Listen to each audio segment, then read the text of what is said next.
మంత్రి ఆర్కే రోజా తన నియోజకవర్గంలో చేస్తున్న అభివృద్ధిని చూసి ఓర్వలేకనే కొందరు పనిగట్టుకుని మంత్రి ఆర్కే రోజాపై దుష్ప్రచారం చేస్తున్నారని పుత్తూరు మున్సిపల్ చైర్పర్సన్ హరి పేర్కొన్నారు.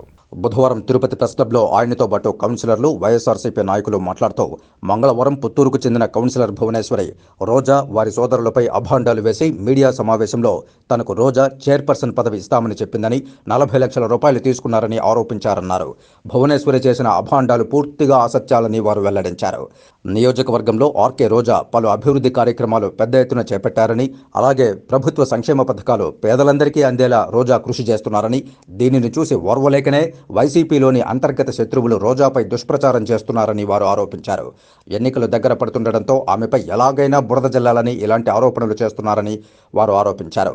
40 లక్షల రూపాయలు సత్య అనే వ్యక్తి దగ్గర ఇచ్చామని చెప్పిన ఆరోపణదారుడు సత్య కూడా ఈ విలేకరుల సమావేశంలో పాల్గొని తాను తీసుకున్న మాట వాస్తవమేనని, అయితే రోజాకు వాళ్ళ సోదరులకు ఇందులో ఏమాత్రం సంబంధం లేదని, తాను వ్యక్తిగత అవసరాల కోసం 29 లక్షల రూపాయలు తీసుకున్నానని, అయితే అందులో 13 లక్షల రూపాయలు చెల్లించానని, మిగిలిన సొమ్ము ఇవ్వాలని త్వరలో ఇస్తానని సత్య తెలిపారు.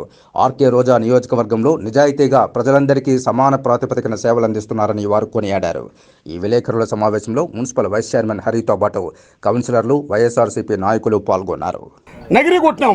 ఎందుకంటే మేడం గారు చేసే ప్రతి ఒక్క పని నిత్యం ప్రజలతో మమేకమయ్యి ప్రజలే బ్రహ్మరథం బట్టి రోజమ్మ గారికి 2 మున్సిపాలిటీ కట్టబెట్టడం జరిగింది, ఎంపీటీసీలకు గెలవడం జరిగింది, సర్పంచ్లు గెలవడం జరిగింది, ఆ విధంగా 13 సర్పంచ్లకు గెలవడం జరిగింది, ప్రతి ఎంపీటీసీ గెలవడం జరిగింది. 5 మండలాలలో నిండ్రా, విజయపురం, నగిరి, వడమాలపేట ఈ విధంగా అన్ని మండలాల్లో కూడా ఎంపీపీలు రోజమ్మ గారు గెలిపించడం జరిగింది. ఎవరో వారవ లేకుండా కొంతమంది ప్రతిపక్ష నాయకులు, కొంతమంది వైసీపీలో ఉండే మేడం గారికి తల్లి పాలు తాగి తల్లి రొమ్ము గుద్దే విధంగా కొంతమంది వైసీపీలో ఉండే నాయకులు ఈ చేయడం చాలా అసూయ. ఎందుకంటే ప్రతిపక్షం వాళ్ళు, తెలుగుదేశం వాళ్ళు మేడం గారిని ఏదో ఒక విధంగా బురద తల్లనే ఉద్దేశంతో ఇవన్నీ కూడా క్రియేట్ చేస్తున్నారు.